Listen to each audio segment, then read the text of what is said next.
जी हाँ दोस्तों, कोलकाता की टीम ने आईपीएल के इतिहास में आईपीएल के दूसरे सबसे बड़ा स्कोर बनाते हुए एक वर्ल्ड रिकॉर्ड बना दिया है आईपीएल के इतिहास में।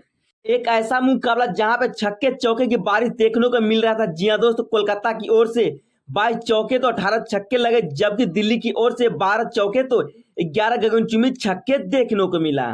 टॉस जीतकर पहले बल्लेबाजी करते हुए कोलकाता की टीम ने निर्धारित 20 ओवर के खेल में 7 विकेट खोकर के 272 रनों का विशाल स्कोर बना दिया, जिसके जवाब में दिल्ली की टीम 17.2 ओवर में 166 रनों पर ऑल आउट हो गया और इस मुकाबले में दिल्ली की टीम 106 रनों के बड़े अंतर से हार गया।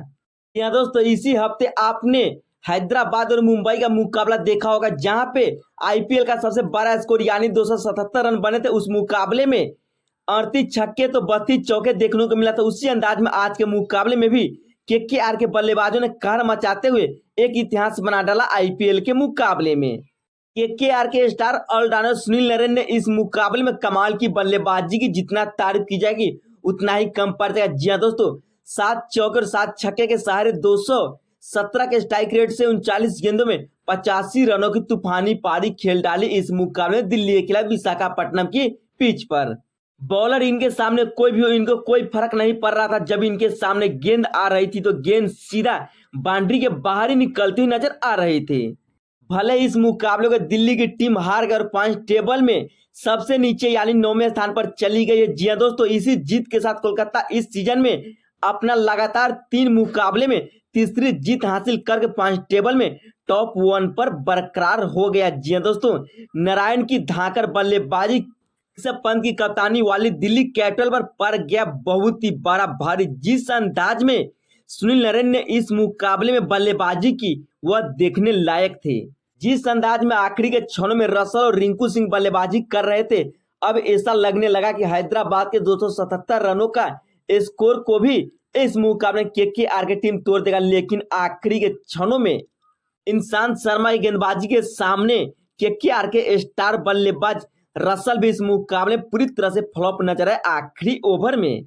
चलिए एक काम करते हैं, शुरुआत कर लेते हैं शुरू से। जी हाँ दोस्तों, जब विशाखापट्टनम में टॉस हुआ तो केकेआर के कप्तान श्रेयस अय्यर ने टॉस जीतकर पहले बल्लेबाजी करने का फैसला किया। बल्लेबाजी करने उतरी इनके दोनों ओपनर बल्लेबाजों ने शुरुआती के ओवर से पावर प्ले में स्फोटक बल्लेबाजी करना शुरू कर दिया। लेकिन फ्लिप साइड इस मुकाबले 12 गेंदों में 18 रनों की पारी खेलकर आउट हुए। इस दौरान इनके बल्ले से 4 चौके देखने को मिला। उसके बाद सुनील नारायण की तूफानी पारी देखने को मिला इस मुकाबले में। जी हाँ दोस्तों, यह ऐसे बल्लेबाजी करने लगा कि अब ऐसा लगा कि सुनील नारायण शायद डग आउट से ही सेट होकर आया। लेकिन सुनील नारायण ने गजब बल्लेबाजी इस मुकाबले में करना शुरू कर दिया। दिल्ली के गेंदबाजों को इस मुकाबले में सुनील नारायण के सामने पूरी तरह से बिखरती हुई नजर आई। जी हाँ दोस्तों, सुनील नारायण ने इस मुकाबले में कमाल की बल्लेबाजी की।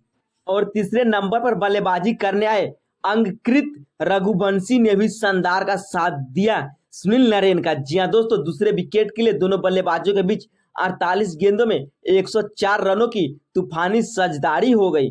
नारायण के बल्ले से इस दौरान अशतकीय पारी देखने को मिला इस मुकाबले में भी। युवा बल्लेबाज अंकित रघुवंशी की जितना तारीफ की जाए उतना ही कम पड़ जाएगा। जी हाँ दोस्तों, 200 के स्ट्राइक रेट से इस मुकाबले बल्लेबाजी की 27 गेंदों में 54 रनों की तूफानी पारी खेल डाली। इस दौरान आईपीएल का पहला 50 भी देखने को मिला इनके बल्ले से। इस दौरान रघुवंशी के बल्ले से 5 चौके तो 3 गगनचुंबी छक्के देखने को मिला। इसके बाद नरेन भी इस मुकाबले 85 रनों की पारी खेलकर आउट हुए 39 गेंद में। आखिरी के क्षण में ईशांत शर्मा की यर्कर पर आंद्रे रसल भी आखिरी ओवर की पहली गेंद पर आउट हुए। रिंकू सिंह इस मुकाबले श्रेयस अय्यर से पहले आए रहते तो हैदराबाद के 277 रनों का विशाल टारगेट का भी स्कोर तोड़ दिया, लेकिन ऐसा नहीं हो पाया। रिंकू सिंह ने 8 गेंदों में 3 छक्के और 1 चौके के सहारे 26 रनों की तूफानी पारी खेल डाली। सभी के पारी के दम पे कोलकाता की टीम ने दिल्ली के सामने 272 रनों का विशाल स्कोर बना दिया। आखिरी के 2 ओवर में दिल्ली के गेंदबाजों ने कमाल की गेंदबाजी की, लेकिन 273 रनों का विशाल टारगेट का पीछा करने उतरी दिल्ली की शुरुआत बेहद ही खराब रही। जी हाँ दोस्तों, शुरुआती के पावर प्ले में दिल्ली ने 33 रन पर अपना चौथा महत्वपूर्ण विकेट खो दिया 4.3 ओवर में ही। टॉप के 4 बल्लेबाज Prithvi Shaw, David Warner, impact player Abhishek Porel और मिचेल मार्श इस मुकाबले में कुछ खास नहीं कर पाए, यानी 20 रन तक भी नहीं पहुंच पाए। अब दिल्ली के लिए यह मुकाबला काफी दूर रह गया, लेकिन 5वें विकेट के लिए विकेट कीपर बल्लेबाज ऋषभ पंत और ट्रिस्टन स्टबर्ट ने एक अहम साझेदारी की। 47 गेंदों में 93 रनों की साझेदारी हुई इन दोनों बल्लेबाजों के बीच। दोनों बल्लेबाजों के दम पे दिल्ली की टीम इस मुकाबले 150 के करीब पहुंच पाई। जी हाँ दोस्तों, ट्रिस्टन स्टबर्ट के बल्ले से इस मुकाबले में 32 गेंद में 54 रनों की पारी देखने को मिला। ट्रिस्टन स्टबर्ट के बल्ले से इस दौरान 4 चौके तो 4 गगनचुंबी छक्के भी निकले। वही पंत ने खेली कप्तानी पारी। जी हाँ दोस्तों, कप्तान का बल्ला सीना तान चला।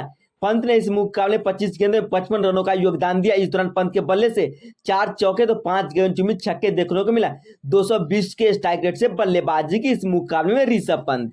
लेकिन दिल्ली की टीम इस मुकाबले को 106 रनों के बड़े अंतर से हार गई। जी हाँ दोस्तों, 272 रनों के जवाब में दिल्ली की टीम 17.2 ओवर में 166 रनों पर ऑल आउट हो गए। अगर ये दोनों बल्लेबाज रन नहीं बनाए रहते तो दिल्ली की टीम इस मुकाबले को तकरीबन 170 या 200 के करीब रनों से हार जाती। दिल्ली की टीम इस मुकाबले को इस सीजन कोलकाता की लगातार तीसरी जीत है। इसी जीत के साथ कोलकाता की टीम पॉइंट टेबल में टॉप 1 पर चली गई, तो वही दिल्ली की टीम 4 में से 3 हार और 1 जीत के साथ 9वें स्थान पर चली गई है। इस मुकाबले के हीरो रहे सुनील नरेन, जिन्होंने गेंदबाजी में कमाल की गेंदबाजी की और एक महत्वपूर्ण विकेट लिए, और बल्लेबाजी में इनके बारे में नहीं कहना वो भी सही साबित हो सकता है, क्योंकि नरेन इस मुकाबले में 39 गेंदों में 85 रनों की आक्रामक पारी खेल डाली दिल्ली के खिलाफ विशाखापट्टनम की बेमिसाल एवं शानदार पिच पर।